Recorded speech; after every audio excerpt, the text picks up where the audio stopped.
It's time to take a ride on the Steelers Afternoon Drive with our co-hosts, Alan Saunders and Zachary Smith.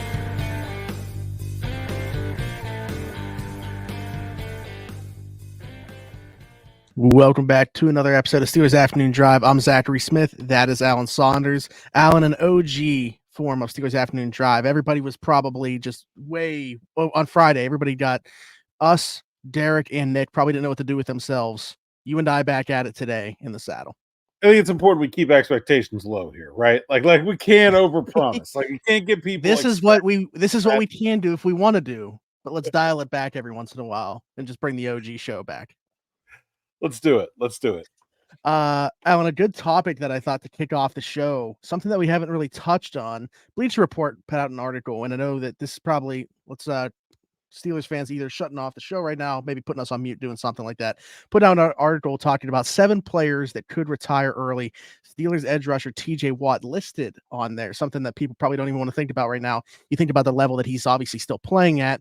I personally like to stay within the present, but of course you got to have that foresight as well. We're talking about the offensive side of this ball, trying to keep up, complement, however you want to say, the defensive side of the ball. Defense has been the strength of this team, but it will continue to be the strength of this team as long as you have TJ Watt. What about if that's the case, or not the case, I should say, sooner rather than later?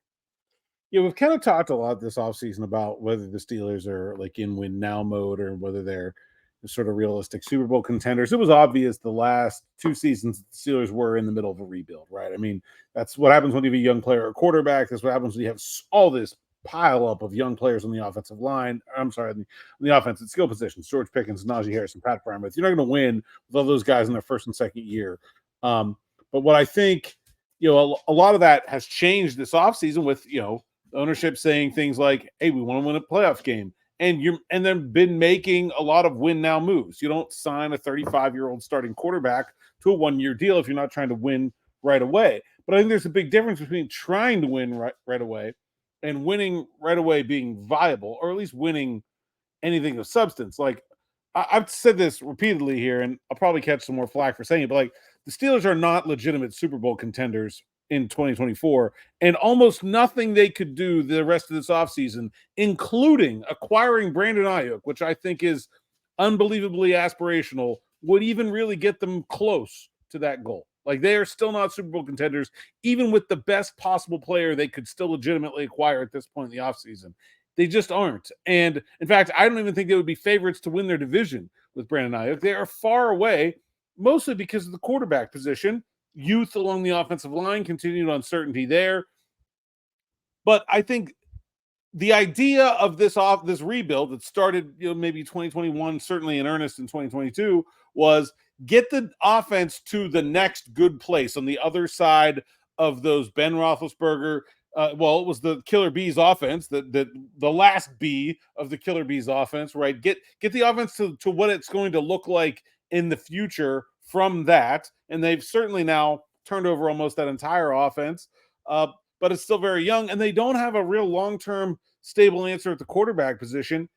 They need to finish that rebuild while they still have this defense, because otherwise you're just in the same place, right? Like if it takes until Cam Hayward and TJ Watt and Minkah Fitzpatrick are all gone to fix the offense, then it took too long, and you're just going to be right where they are now, with one side of the ball dragging the other one to mediocrity at best. And I think the conversation about, okay, well, how long can this defense with these players maintain elite is very, very, very tied to how long is TJ Watt going to play. I don't think those two things are really separable in my mind. Yeah, so I guess the question that comes to mind for me is play at all or play at the level that he is right now, because those could be two different conversations. Like, is this whole article based off of thinking that he doesn't want to see his play drop off? Once he starts to decline, he will just hang them up. Is that kind of what we're talking about here? Is that what you mean when you're talking about this window of opportunity with this defense, or you literally just mean like having him on the roster in any capacity? No, I mean, he's got to continue to play. He's not going to be a defensive player of the year kind of player for a whole lot longer. But yeah, I mean, he's got to continue to be TJ Watt. Like that is what's keeping this defense. And I think it's, I certainly it's reasonable for him to be able to continue this play for some time. The level is at right now. He's only 29 years old. He's not over the hill by any stretch of the imagination, but you can probably see the end from here, right? I mean, like it's not hard to envision a point where, like, okay, TJ Watt had 22 and a half sacks in 2021. That was tied an NFL record, his best season. He was hurt and missed good stretch of time in 2022. Last year, he played 17 games, had 19 sacks. Still basically almost as good. Like every bit as good. I mean, it just that comes down to luck, basically, the difference between 22 and a half and 19 over a full season. I would expect if I'm sitting here right now, if TJ Watt plays 17 games, he's going to finish somewhere between, I don't know, 17 and 23 sacks, right? Like that's a reasonable expectation for this year. Yeah, I think I'm not saying TJ Watt being on the roster. I'm saying how many years can we have that as an expectation as we sit here on July 1st is really the answer to how long do the Steelers have for this offensive rebuild. So I guess the next thing to do would kind of be to take a look at the data and say, okay, this is how long we've seen, like what age we've seen guys of this level be able to produce at that level and like, where do you start to see the decline? Like how many years in your mind based off that do you think that we do have left of TJ Watt at this level and this defense at that level because of TJ Watt? Well, I went through and looked at the top 10 sacks players of all time.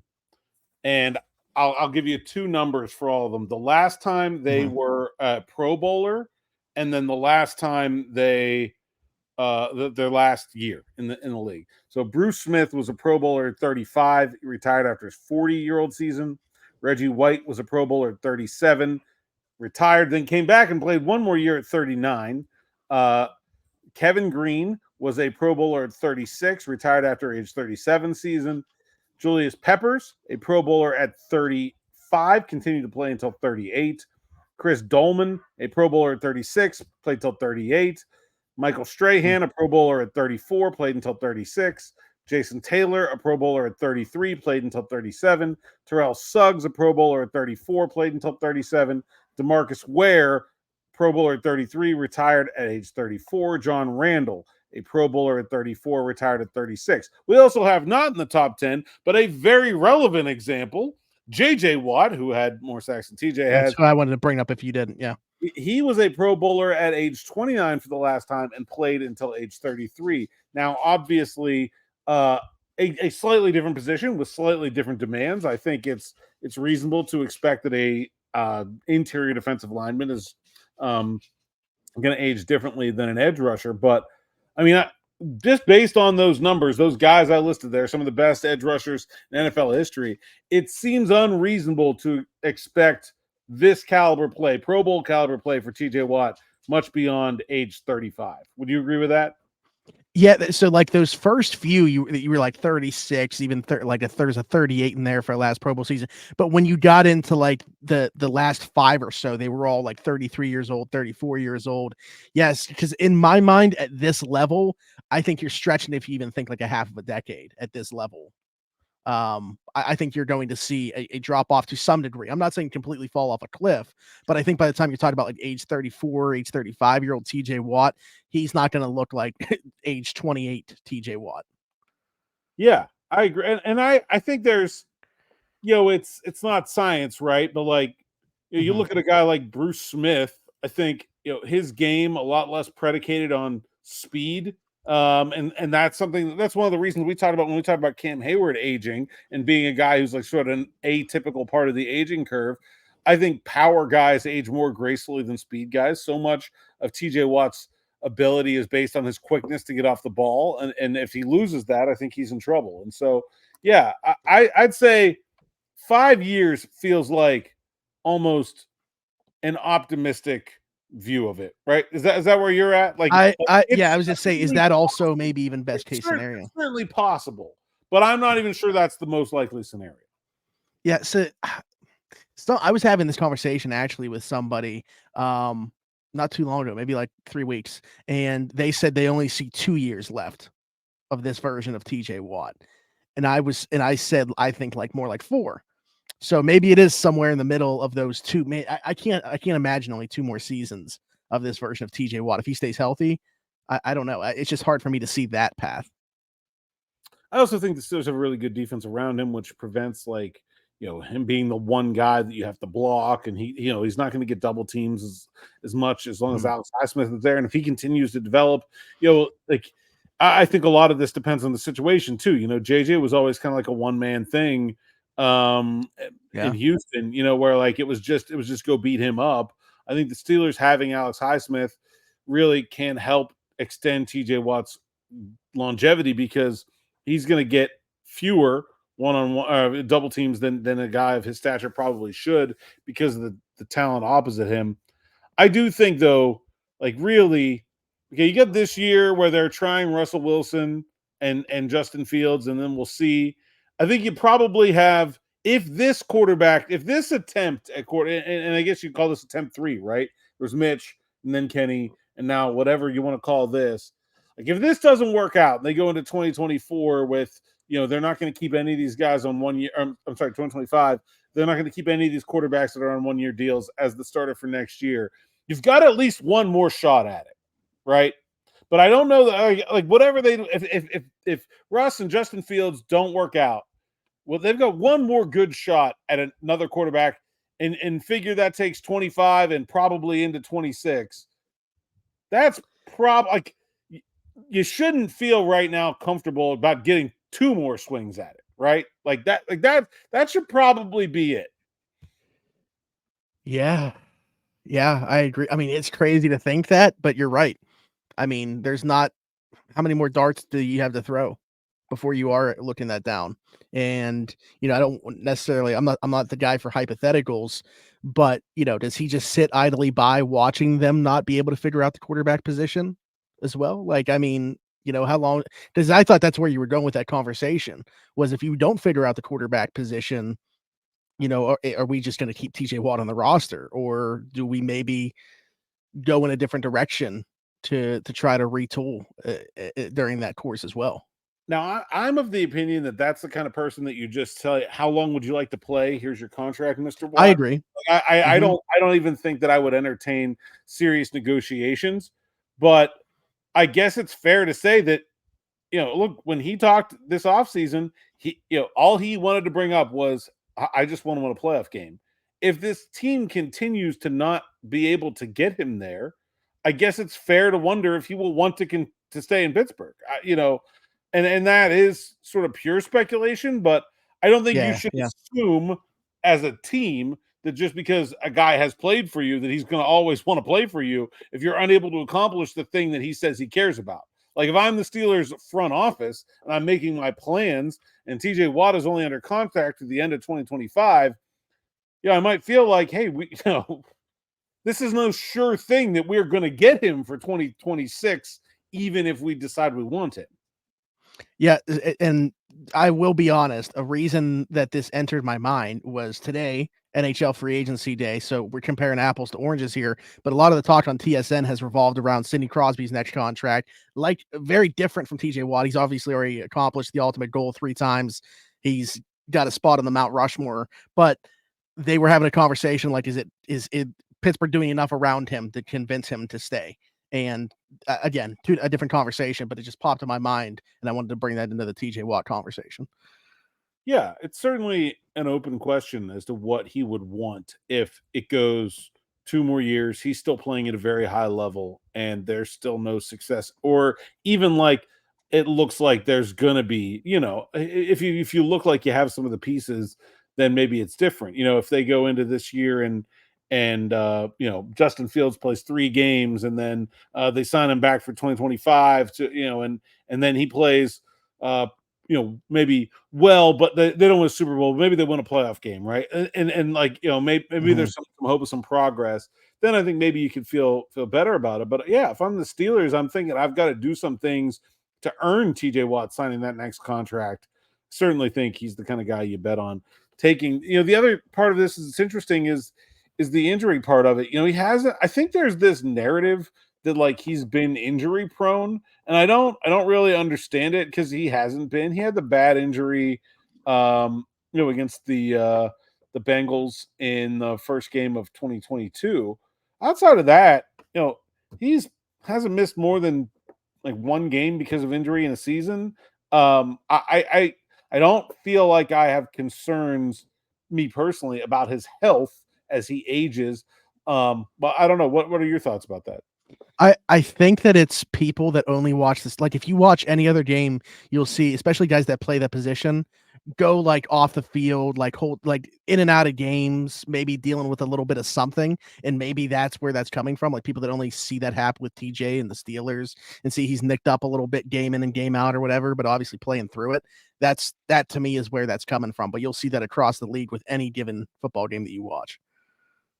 Yeah, it's strange to me that he has that. He's played 104 games in 7 seasons. It doesn't take a whole lot to divide there. That's a pretty healthy player.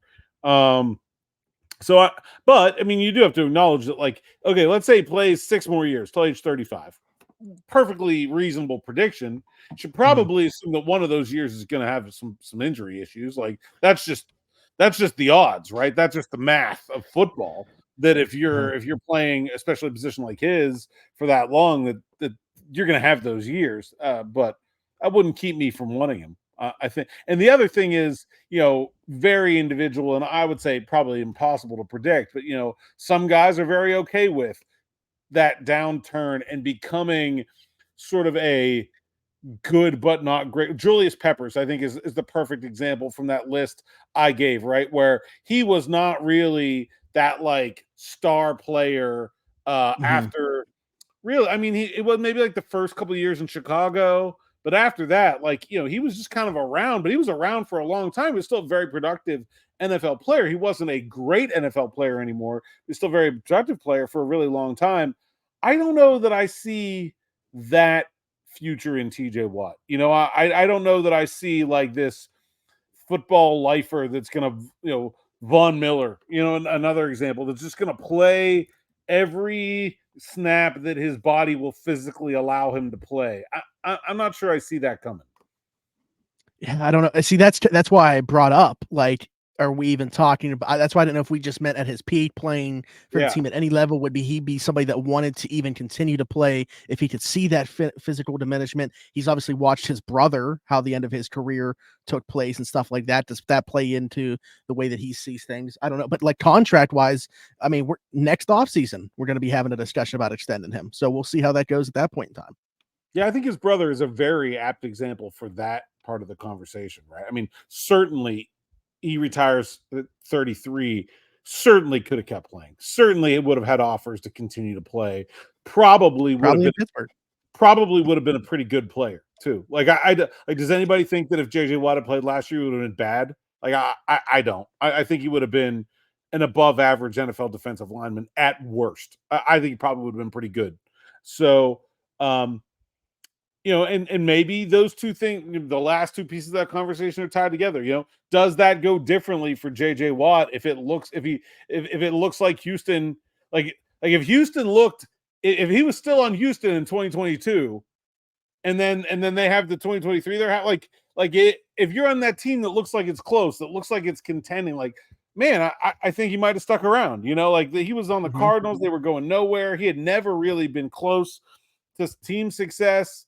I think it's different. I do think that plays into it. Yeah, I would agree. So I don't know. It'll be interesting. Remember Hines Ward, begging Jerome Bettis to come back, right? Like that was, like you have that is a part of this conversation that you have to acknowledge that does happen. Yeah, certainly easier to walk away when you are an older player playing on a bad football team as opposed to a team that you think, if I come back for one more year, can we make a run in that last year? So Certainly. While we're talking about contract stuff, let's bring up a question that we had from a few days ago from John that is related to contract terminology. He said, okay, learn us up on contract terminology and application. Considering all the running back chat, walk us through some of these terms and how they may apply to Jaylen Warren if/when we say goodbye to Najee Harris. Example, RFA versus UFA, tags, guaranteed money versus cap, tenders, waivers, etc. Okay, a lot in there, John. We appreciate the question, but there's certainly a plethora of stuff to sift through with that one. Smitty, it's about to get nerdy in here. I'm sorry. I need to get some like. If you got if you got glasses, grab some tape and put them right in the middle, wrap it around for this one. There you go. So, unrestricted free agency versus restricted free agency is very important in this conversation because Jaylen Warren is about to be a restricted free agent next spring, next March. Very few NFL players these days get to restricted free agency. But basically, if your contract expires for any reason and you have less than 3 full accrued seasons as an NFL player, then you are a restricted free agent. So undrafted free agents typically sign 3-year deals when they first sign. And that's what Jaylen Warren did when he signed after the 2022 NFL draft. So he will have completed 3 seasons at the end of this year. He will be out of contract. He won't have completed that 4th season. So he will be a restricted free agent. If you've completed 4 seasons, which is what most players on rookie deals do, they have 4-year rookie deal, then you're an unrestricted free agent. It used to be years ago that every rookie in their first year after their rookie contract was a restricted free agent. They've now made those rookie deals 4 years long, so they sort of eliminated that restricted free agent year for most players. The only players that regularly go through restricted free agent years right now are undrafted free agents who still sign 3-year contracts and players that at some point during their rookie year get cut. And then that rookie contract goes away, and then they sign a new deal. So there's been a couple, very few of those, but there have been a couple of those over the years that involve the Steelers. The difference between a restricted free agent and an unrestricted free agent is massive. The Steelers essentially can control Jaylen Warren's rights for 2025 through their own accord. They can make a tender offer. They have to offer him a contract. The offering him of a contract, and there's a formula that they'll have to meet to say it has to be such and such amount. That will allow him to negotiate. He can still negotiate with other teams, but if he negotiates with other teams, the Steelers would then have what's called right of first refusal, so they can match any other offer that he would get. And if in certain circumstances, not in Jaylen Warren's, they could also get draft pick compensation for another team trying to sign away a restricted free agent. So the reason that the Steelers have this possible opportunity to sign Jaylen Warren to a team-friendly contract extension right now is that contract value that the Steelers have to offer Warren for next year is set by an NFL formula and is not going to change. Okay, that's the tender amount. That's what they have to offer him to keep his rights for 2025. They don't have to offer him any more than that to have him under control. And NFL teams really very rarely sign one another's restricted free agents because what you're doing there is you're just negotiating the contract for someone else. If the Baltimore Ravens are like, oh, we're going to screw the Steelers, we're going to sign Jaylen Warren away from them, we're going to sign him, we're going to get him a 4-year deal worth $50 million. The Steelers like, all right, great, sounds good. We'll sign there, and we thank you for negotiating our deal with Jaylen Warren for us. Like, what? I don't think that's a very good deal for the Steelers, that one in particular. But right. Teams don't want to do other teams' dirty work, right? What the other teams want is they want things to get ugly between the Steelers and Jaylen Warren and him to refuse to report to training camp while he still doesn't have a deal and demand a trade, and then you get him for cents on the dollar, right? That's what other teams want. So they're not going to – so basically you can assume that the Steelers could have Jaylen Warren for 2025 at that right of first refusal tender offer. And it's not very much. It's usually like a less than $2 million. So the Steelers could, though, decide to sign Warren to a long-term extension and sort of buy out that year that we can all sort of acknowledge is going to be cheap. And so it's like, you're reducing the average, right? If you're going to sign someone to a 4-year, $20 million contract, which is pretty standard running back deal.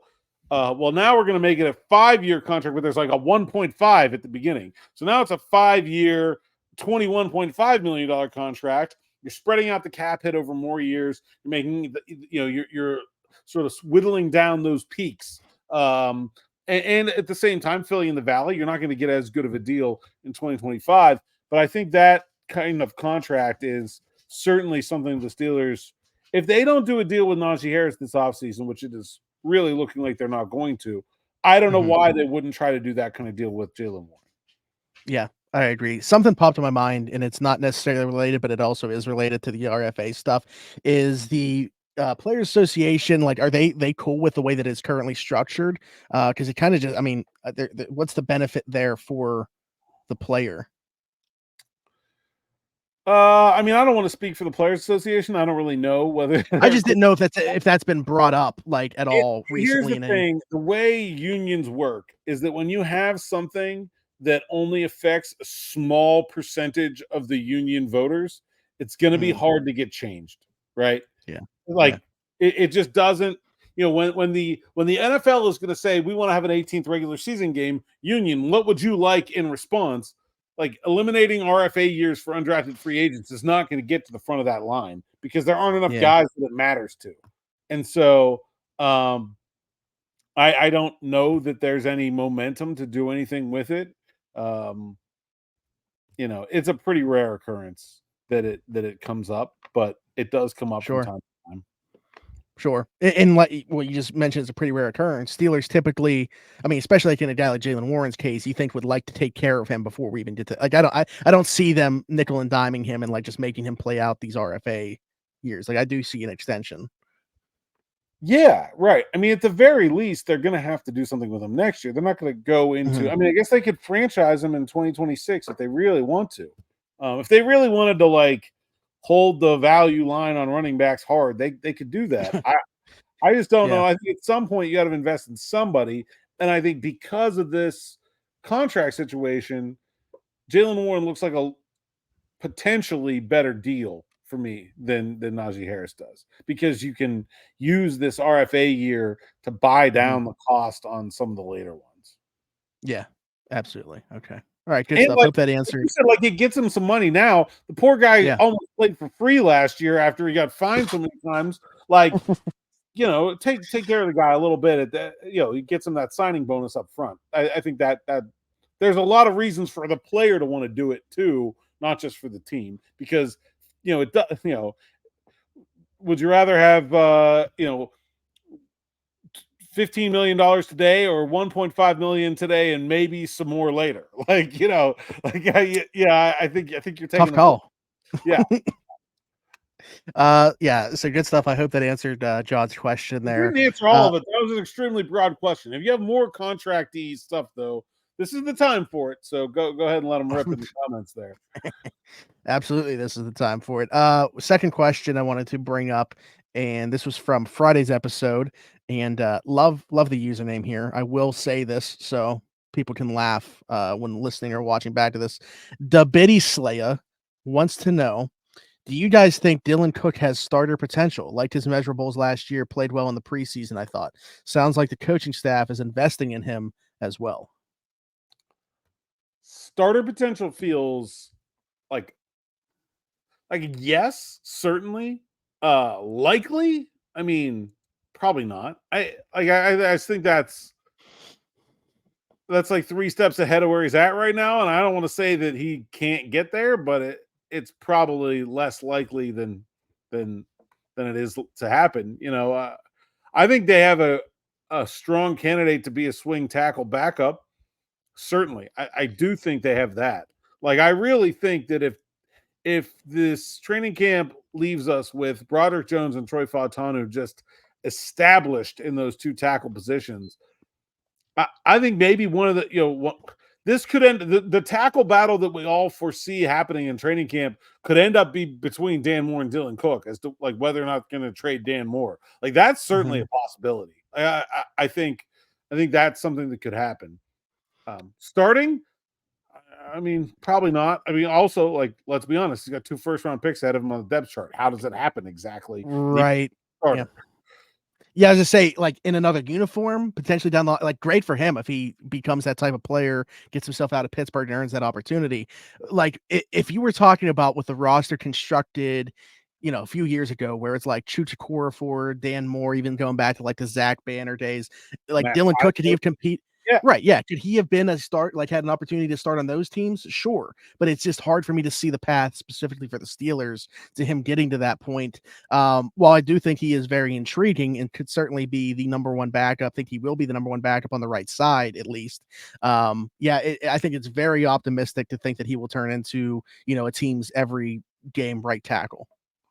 Yeah, so, like, what's the best case scenario? How does this play out, right? Okay, let's say this happens, that Jones and Fautanu establish themselves, the Steelers trade more, they go into the year with Cook as a swing backup, week 6, somebody, I don't know, has a knee injury and has to miss the rest of the year. Cook comes in, plays pretty well. Steelers still have him under contract for 2 more years. Well, not under contract. They have his rights. Going back to he would be an exclusive rights free agent, which is even worse than a restricted free agent because that means you're in your first 3 seasons in the NFL. An exclusive right free agent basically has no rights whatsoever. The Steelers basically pick how much they're going to pay him, and as long as they offer him something that is more than the minimum, he has to take it. So they would have him for the IRFA year and the restricted free agent year, and he would look at that point to be like a very good backup tackle. So what would be like, it would almost have to happen in multiple seasons for him to show like so much that some other team would want to trade something that was more valuable to the Steelers than having a really good backup tackle to get him. Like, and if you're talking about one of their tackles having major injuries in consecutive seasons, at that point, maybe they would be thinking about just making Dylan Cook the starter in Pittsburgh. I don't know. I think it's really hard to envision how that would happen. I certainly think he has the talent, but he's a bit of a long shot. But I think he's a long shot. I would bet on becoming an NFL regular. I just think he has. I really like his potential. You know who I just looked up because I was kind of curious as to the trajectory of their career was Chris Hubbard, an undrafted player that was a Steeler that ended up having to play, obviously, and then got a job somewhere else. But I was curious to see what his path was like. He had to step in 2016 after Marcus Gilbert went down, ended up being a starter there, got some time there, got praise from Tomlin, Todd Haley, Big Ben. They all talked about him, started a couple games, obviously, and then signed somewhere else to be a starter because of what he showed in that time. So, if one of these tackles go down, I wouldn't roll out Dylan Cook showing enough for somebody else to be interested in him. But because of the exclusive rights free agents, how do we get to that path? It wouldn't happen until like 2027. That's when you're. And Dylan Cook is a pretty old player for for his NFL experience because he was a college quarterback and he transferred and he had a COVID year and all that stuff. Right. Yeah. So that, geez, he with Chris Hubbard was undrafted in 2013. The year that I'm talking about, where that he actually got like significant playing time, was 2016. He was a backup again in 17, and then he got a 5-year contract in Cleveland in 2018. He played in 17 a good bit, if I remember right, too. I don't remember. Yeah, he was backup Gilbert. Still started 5 games that year. Okay, yeah, I remember him playing a good bit in 17, and then got to free agency, but But that's what you said. You said 2 years of it was 2 years that he had significant playing time. Before getting paid. Yeah, so that's probably what it would take. Is basically the Chris Hubbard career path. There you go. And Chris Hubbard, I think, he got another contract this offseason, didn't he? Yes, he did. The 49ers. Still in the league, Chris Hubbard. Wow, just grinding it out. I mean, that's tough to do. Props to as an undrafted guy, decade plus in the NFL. That's awesome for him. Alan, anything else? No, man. Keep those questions coming. We got some guests coming the rest of the week, so that'll help. And get through this slow time. It's July. Training camp this month. There you go. Alan, tell people they can find you. At @Saunders_PGH, PGH Steelers Now, SteelersNow.com. Like and subscribe to the YouTube channel. Hit the bell for notifications. Check us out on TikTok, Steelers Afternoon Drive. And yeah, that's about it. There we go. As Alan said, keep those questions coming. We will certainly get to them throughout the rest of the week and in the future. Like, subscribe, hit that notification bell, leave us a 5-star review, and subscribe if you're listening somewhere else, Apple, Spotify, wherever you get your podcast from. You can find us there. Just search Steelers Afternoon Drive. We will pop up. You can find me everywhere, Zachary Smith, PGH. For Alan Saunders and myself, thanks for jumping in. Take another ride on the Steelers Afternoon Drive.